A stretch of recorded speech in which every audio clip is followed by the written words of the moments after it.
Hey everybody, I'm here to do three I said three critically acclaimed movie reviews. The first being The Hurt Locker, directed by Catherine Bigelow and written by Mark Bowl. This movie's nominated for 3 Gold Globes, and I assume that Catherine Bigelow will be nominated for Best Director. And it has a good shot of being nominated for Best Picture, considering there's 10 nominations this year. The plot is, an army bomb squad kind of losing their mind being in Iraq. The main character, who played by Jeremy Renner, he's a great character. He's very crazy. The tagline for the movie is "War," and it's an addiction. That's kind of what his character is all about. They keep asking him why he's so crazy, why he does crazy things, and he just tells them he doesn't know. And that's kind of like the theme of the story, I would say. And I really like the ending. The ending's a downer, but it's a downer, but like one of those ones where you're like, I completely understand. I'm gonna give this movie an 8.25 out of 10. I really enjoyed it. I didn't think I would. I'm not like a war movie guy.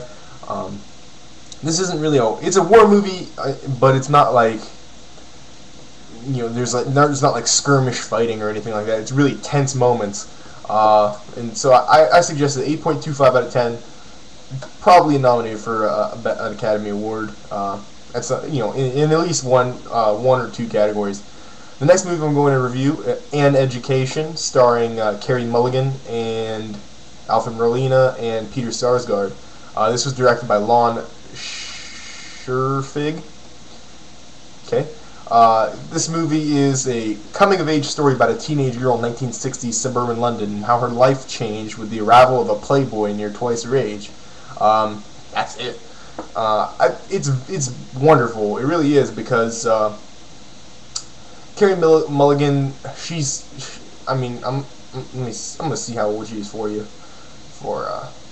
She's 2 years older than me, so she is 24, but her character's supposed to be 16, and she plays way above her age, even not way above 24, but she seems even older than that.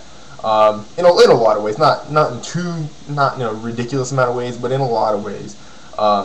She's just older. She just seems older than what she acts, and it makes it better. Alfred Molina plays her father. He's pretty fantastic for what he has to do. Peter Sarsgaard, at the beginning of the movie, I really loved his performance. I felt like he was on pace to do great things, but and towards the end of the movie, he kind of like rounded out, I think. I still think he had a great performance, but not on the level of what you need to be nominated for something important. The performances in this movie were great. I felt like it held the movie together. I also think that the story is kind of different, I would say, and you're not expecting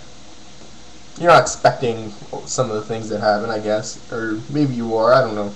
I'm not. I wasn't. When the thing that happened at the end, I wasn't like, whoa. Or I was like, whoa. I'm a terrible movie reviewer. Should probably work on that.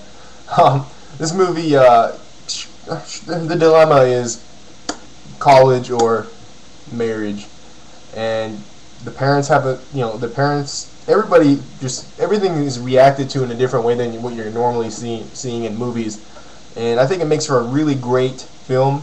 I shouldn't word it like that. A very good to great film. I really enjoyed it, and it kind of made me. It's not hard to understand. It's a really good. It's a good movie. I'm gonna give it. I'm gonna give this also an 8.2 out of 5. 8.25 out of 10. I don't really know what I like better, Hurt Locker or this, but they're both great movies. Not walk away Academy Award nominated pictures. The next movie I do think is an Academy Award winning picture, in some ways. Up in the Air, starring George Clooney and Vera Farmiga, directed by Jason Reitman, who did Juno, as you know.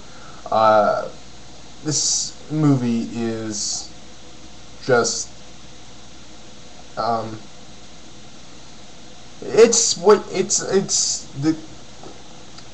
my apologies. I read the plot.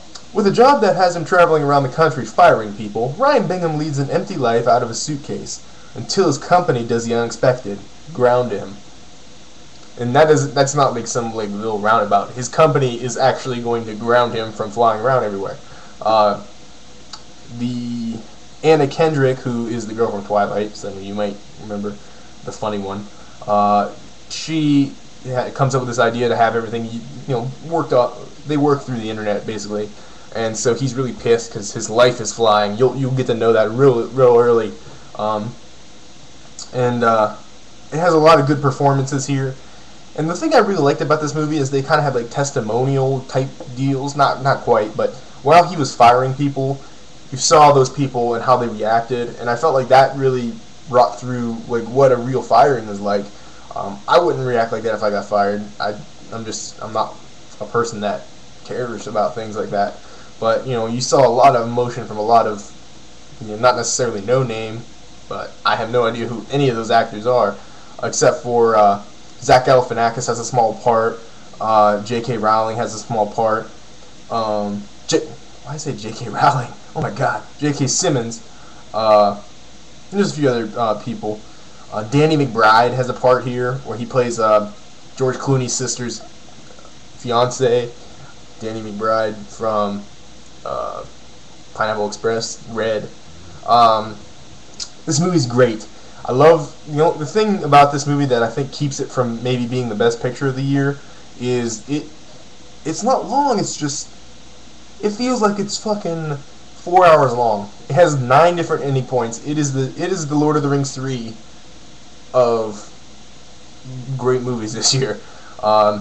It really is. It really has, like, I would say 4 points where you're like, okay, it might be ending soon. I do like where it ends. I really do. I liked where it could have ended the third time. I just think that, when it's like that, you're kind of like, oh, okay. Okay. It's like an adrenaline dump, you know what I mean? And I think it took away from the movie a little bit. But this movie is affecting in a lot of ways. More so than the normal, this guy's an asshole and then he comes around type movie. Not necessarily. George Clooney's not necessarily an asshole, which makes it a little bit different. It's not Thank You for Smoking necessarily. It is in a lot of ways, but not through George Clooney's performance, which I think is epic. It's a little high. Very great.